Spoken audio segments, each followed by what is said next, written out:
nakatanggap kami ng kapanapanabik na balita tungkol sa isang mahalagang hakbang sa modernisasyon ng Philippine Coast Guard, PCG.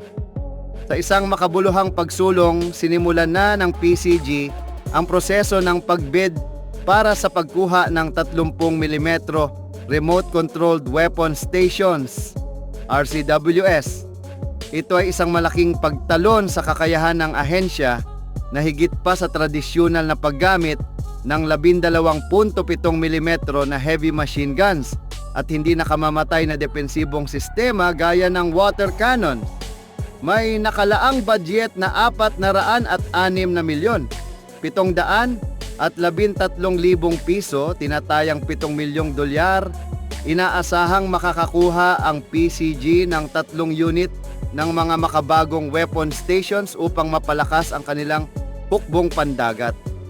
Ang pagdaragdag ng 30 metro RCWS ay magpapahusay sa kakayahan ng PCG na ipagtanggol ang kanilang mga sasakyang pandagat, lalo na ang mga nakatalaga sa pagpapatrolya at pagpapatupad ng seguridad sa malawak na karagatan ng Pilipinas. Ang mga pangunahing sasakyang maaaring makakuha ng mga upgrade na ito ay ang mas malalaking barko ng PCG, kabilang ang 77 metro na Magbanua-class Multi-Role Response Vessels, MRRVs, at posibleng ang 83 metro na Silang Class Offshore Patrol Vessel, OPV. Ang mga barkong ito ay may mahalagang papel sa pagbabantay sa mga karagatan ng Pilipinas, pagsasagawa ng search and rescue operations, paglaban sa krimen sa dagat, at pagpapanatili ng soberanya ng bansa sa Exclusive Economic Zone, EEZ. Sa mas pinalakas na kakayahan, mas magiging handa ang mga barkong ito sa pagharap sa mga banta gaya ng piracy, smuggling, iligal na pangingisda at mga di-autorisadong pagpasok sa katubigan ng Pilipinas. Sa kasalukuyan, ang PCG ay may 8 mas maliliit na Parola class 44 na metro na multi-role response vessels na mayroon ng remote-controlled 12.7mm na heavy machine guns na ibinigay ng kumpanyang pangdepensang Israeli na Elbit Systems. Ang mga armas na ito ay kapareho ng ginagamit sa M113 Armored Personnel Carriers ng Philippine Army. Bagamat epektibo ang mga ito laban sa maliliit na banta, hindi ito sapat para sa mas malalaking hamon sa seguridad sa karagatan. Ang pagkuha ng 30 metro RCWS ay isang estratehikong hakbang tungo sa isang mas matatag at epektibong puwersa ng PCG na kayang ipagtanggol ang katubigan ng bansa. Samantala, matagal nang ginagamit ng Philippine Navy ang 30mm RCWS sa kanilang mga barko gamit ang 2 modelo.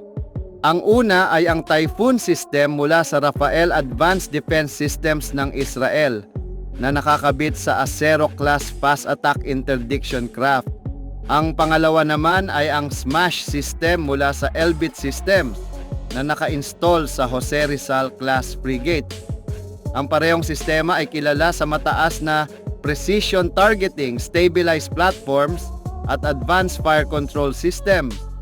Dahil ginagamit na ng PCG ang Typhoon system sa kanilang 44 na metro, Parola class MRRVs, at isinama na rin ng Elbit ang RCWS sa mga M113 armored vehicles ng Philippine Army, malaki ang posibilidad na ang 2 kumpanyang ito ang magiging pangunahing kalahok sa proseso ng bidding para sa PCG.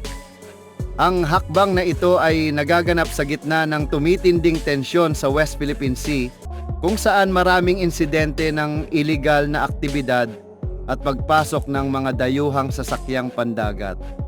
Ang pagkakaroon ng mas malalaking barko na may mas mabibigat na armas ay isang mahalagang hakbang upang mapahusay ang kakayahan ng PCG sa maritime domain awareness, pag-iwas sa mga potensyal na banta, at pagpapatupad ng batas pandagat ng bansa. Bukod sa pambansang seguridad, makakatulong din ang modernisasyong ito sa search and rescue operations, disaster response, at humanitarian missions. Dahil sa tumataas na bilang ng mga insidente ng dayuhang pagpasok, illegal na pangingisda at maritime accidents, ang presensya ng mas armadong barko ng Coast Guard ay magiging isang mahalagang bahagi sa pagprotekta sa kaligtasan ng mga seafarers at mga mangingisda. Dagdag pa rito, ang pag-integrate ng 30mm RCWS ay nagtutugma sa pandaigdigang pamantayan ng mga Coast Guard sa iba't ibang bansa. Maraming mga bansang may malawak na interes sa dagat ang nagpatupad na ng ganitong mga sistema upang mapalakas ang proteksyon ng kanilang mga barko at kanilang pambansang teritoryo. Habang nagpapatuloy ang tender process, babantayan ng mga eksperto sa industriya ng depensa kung aling kumpanya ang makakakuha ng kontrata. Ang pagdagdag ng makabagong armas sa mga barko ng PCG ay isang malinaw na pahayag ng kanilang dedikasyon sa pagtugon sa makabagong hamon sa seguridad, habang pinapanatili ang kanilang pangunahing misyon na tiyakin ang kaligtasan, seguridad at pagpapatupad ng batas sa karagatan.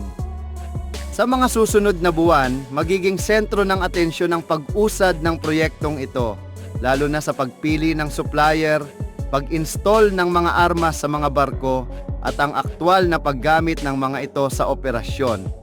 Sa patuloy na pagtaas ng tensyon sa rehiyon, hindi na isang opsyon kundi isang pangangailangan ang modernisasyon ng PCG upang maprotektahan ang soberanya ng bansa, bantayan ang mga hangganang pandagat at tiyakin ang kaligtasan ng mga Pilipinong mandaragat at mangingisda sa malawak na katubigan ng bansa.